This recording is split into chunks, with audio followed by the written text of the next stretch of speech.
ഇനി എന്റെ ചോദ്യം, നബി സല്ലല്ലാഹു അലൈഹി വസല്ലമ തങ്ങൾക്ക് അല്ലാഹു സുബ്ഹാനഹു വ തആല ഇറക്കി കൊടുത്ത അതേ ഖുർആനാണ് സിദ്ദീഖ് റളിയല്ലാഹു അൻഹു ഉസ്മാൻ റളിയല്ലാഹു അൻഹു തങ്ങൾ ക്രോഡീകരിച്ച ഈ ഖുർആൻ എന്നതിന് ഖുർആൻ എന്നൊരു തെളിവ്? അസ്സലാമു അലൈക്കും വറഹ്മത്തുള്ളാഹി വബറകാതുഹു. അൽഹംദുലില്ലാഹി റബ്ബിൽ ആലമീൻ വൽ ആഖിബത്തു ലിൽ മുത്തഖീൻ വലാ ഉദ്വാന ഇല്ലാ അലൽ ളാലിമീൻ വസല്ലല്ലാഹു അലാ നബിയിന മുഹമ്മദിൻ വഅലാ ആലിഹി വസഹ്ബിഹി അജ്മഈൻ വമൻ തബിഅഹും ബിഇഹ്സാനിൻ ഇലാ യൗമിദ്ദീൻ. അമ്മാ ബഅദ്.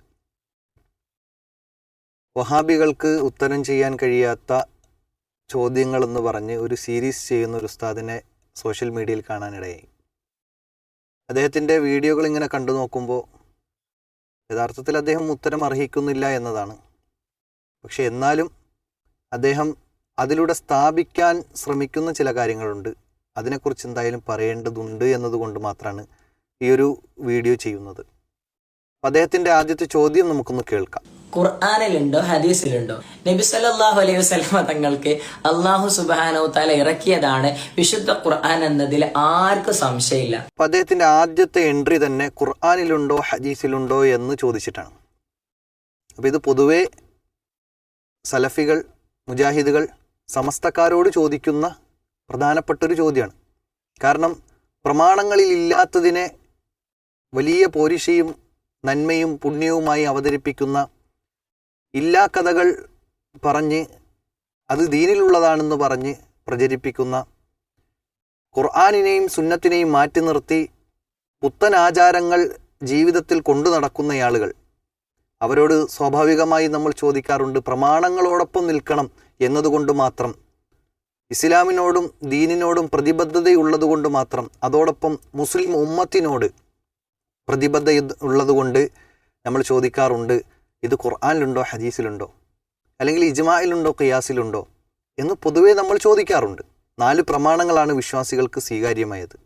അതൊന്ന് ഖുർആനാണ്, പിന്നെ ഹദീസാണ്, പിന്നെ അതിൽ നിന്ന് പണ്ഡിതന്മാർ സ്വീകരിച്ചിട്ടുള്ള നിലപാടുകൾ, അതിലെ ശരിയായ നിലപാടുകളെയാണ് നമ്മൾ സ്വീകരിക്കാറുള്ളത്.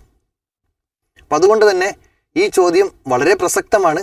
പക്ഷേ കളിയാക്കുക എന്ന നിലയിൽ അദ്ദേഹം തിരിച്ച് ഇങ്ങോട്ട് ചോദിക്കുന്നു. ഈ ചോദ്യത്തിൻ്റെ മർമ്മം എന്താണെന്ന് നമുക്ക് ഇൻഷാ അല്ലാഹ് ഇതിൻ്റെ അവസാനത്തിൽ നമുക്ക് സംസാരിക്കാം. ഏതായാലും അദ്ദേഹത്തിൻ്റെ വലിയ ചോദ്യത്തിലേക്ക് നമുക്ക് കടക്കാം. എന്നാൽ നബി സല്ലല്ലാഹു അലൈഹി വസല്ലം തങ്ങളുടെ വഫാത്തിന് ശേഷം സിദ്ദീഖ് റളിയല്ലാഹു അൻഹു തങ്ങളുടെ കാലഘട്ടത്താണ് ആദ്യമായിട്ട് വിശുദ്ധ ഖുർആൻ 2 ചട്ടക്കുള്ളിൽ ക്രോഡീകരിക്കുന്നത്. ഇപ്പോൾ പറഞ്ഞ കാര്യം ശരി തന്നെയാണ്. നബി സല്ലല്ലാഹു അലൈഹി വസല്ലമയുടെ വഫാത്തിന് ശേഷമാണ് ഖുർആനിനെ 2 ചട്ടക്കുള്ളിൽ ക്രോഡീകരിച്ചിട്ടുള്ളത് എന്നതുകൊണ്ട് ഖുർആൻ ഒരു പുത്തൻ വാദമായി അല്ലെങ്കിൽ പുത്തൻ ആചാരമായിട്ട് മാറിയിട്ടില്ലല്ലോ. വിശുദ്ധ ഖുർആൻ എന്നത് അള്ളാഹുവിൻ്റെ റസൂൽ സല്ലല്ലാഹു അലൈഹി വസല്ലമയുടെ മേൽ അവതരിപ്പിക്കപ്പെട്ടതാണ്. അത് സംരക്ഷിക്കുക എന്ന ലക്ഷ്യത്തോടു കൂടിയാണ് അബൂബക്കർ റളിയല്ലാഹു അൻഹു അതിനെ 2 ചട്ടക്കുള്ളിലാക്കിയിട്ടുള്ളത്. അതിന് ഒരു പുത്തൻ വാദമെന്ന് ഒരിക്കലും പറയാൻ പാടില്ല. അത് പറയാൻ കഴിയുകയുമില്ല. ഒരു വിശ്വാസിയെ സംബന്ധിച്ചിടത്തോളം അതിനെ സംരക്ഷിക്കുക എന്നത് അത് നമ്മുടെ ബാധ്യത എന്നതിനപ്പുറം അള്ളാഹു സുബ്ഹാനഹു വ തആല അത് ബാധ്യതയായി ഏറ്റെടുത്തതാണ്. അതിന് പല രൂപങ്ങൾ അള്ളാഹു കണ്ടെന്ന് വരാം. ഇന്നാ നഹ്നു നസ്സൽന ദിക്റ വ ഇന്നാ ലഹു ലഹാഫിളൂൻ എന്നാണ് വിശുദ്ധ ഖുർആൻ പറഞ്ഞത്. ഞാനാണ് അതിനെ ഇറക്കിയിട്ടുള്ളത്, ഞാൻ തന്നെ അതിനെ സംരക്ഷിക്കുക തന്നെ ചെയ്യും എന്ന് അള്ളാഹ് പറയാണ്. ആ സംരക്ഷണത്തിൻ്റെ ഒരു ഭാഗമായി കൊണ്ട് അള്ളാഹു ഭൂമിയിൽ നടപ്പിലാക്കിയതാണ് 2 ചട്ടക്കുള്ളിൽ ഖുർആനിനെ ക്രോഡീകരിച്ചു എന്നത്. അത് അബൂബക്കർ റളിയല്ലാഹു അൻഹുവിൻ്റെ കാലഘട്ടത്തിലായി എന്നതാണ്. ശരി, ഇനി അദ്ദേഹത്തിൻ്റെ ന്യായങ്ങളിലേക്കും വാദങ്ങളിലേക്കും വരാം. ചോദ്യത്തിലേക്ക്, മർമ്മത്തിലേക്ക് വരാം. അദ്ദേഹം പറയട്ടെ. ഇന്നത്തെ ഇതിന്റെ വിപുലമായ ക്രോഡീകരണം, അതായത് റസ്മുൽ ഉസ്മാനി എന്ന് പറയുന്നത് ഈ ലിപി ഇതെന്നാ വന്നെന്നുള്ള ബോധം നിങ്ങൾക്ക് ഉണ്ടാവുമല്ലോ അല്ലെ.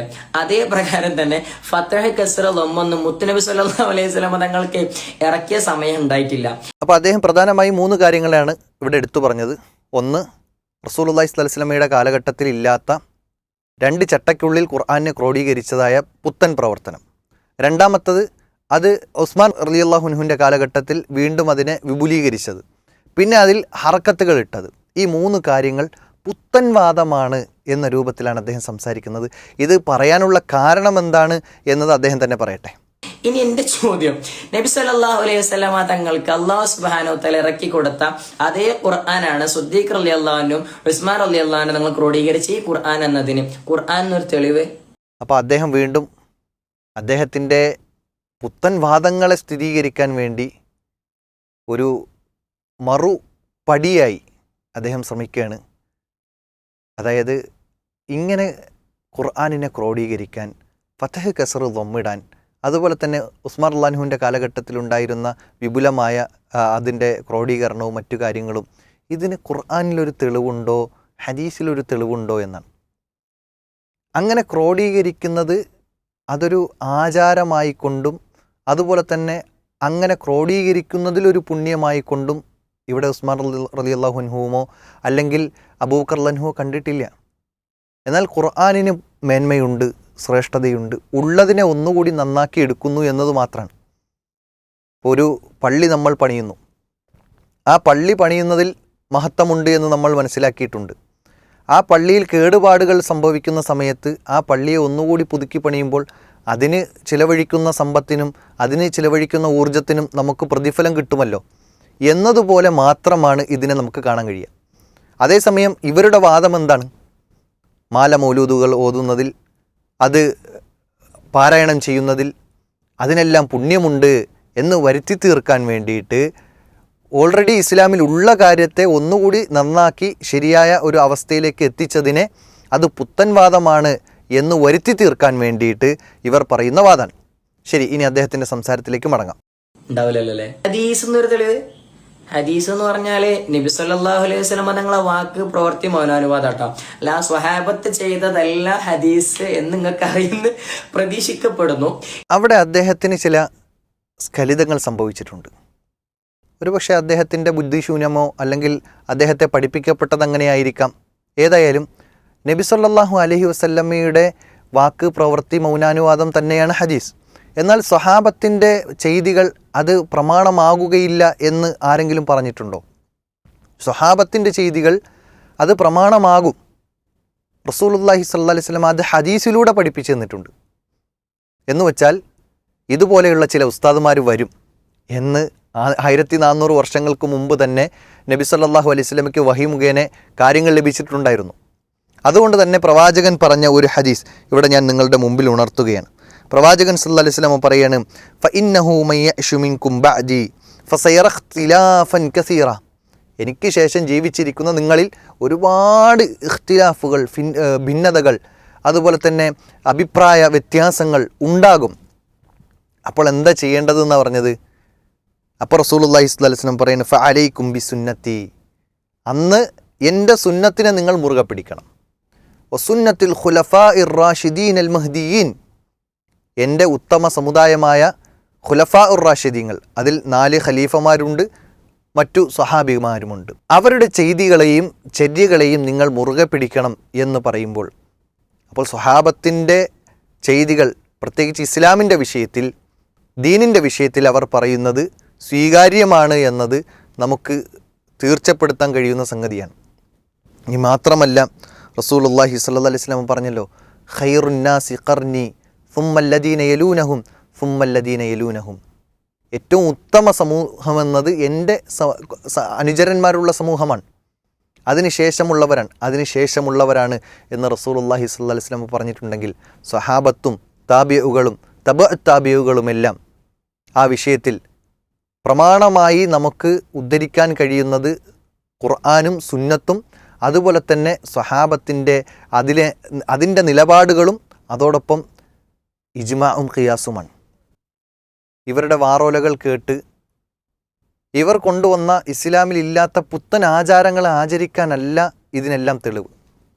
ഇവരിത് ഈ ചോദ്യം ചോദിച്ചതും അതുപോലെ തന്നെ ഇങ്ങനെ ഒരു വീഡിയോ ചെയ്യാൻ കാരണമായതും ഒരുപക്ഷെ അവർ നിലവിൽ ചെയ്തുകൊണ്ടിരിക്കുന്ന ചില വാറോലകൾക്ക്, ചില പുത്തൻ ആചാരങ്ങൾക്ക്, പുത്തൻ വാദങ്ങൾക്ക് തെളിവ് പിടിക്കാനാണ്. ഇങ്ങനെ സ്വഹാബത്ത് ചെയ്തിട്ടുണ്ട്, അത് നിങ്ങൾക്ക് തെളിവാണെങ്കിൽ ഞങ്ങൾക്കിതാ ഇതിനും തെളിവുണ്ട് എന്ന് പറയാൻ വേണ്ടിയിട്ടാണ് ഇവർ ഈ സംഗതി ചെയ്തിട്ടുള്ളത്.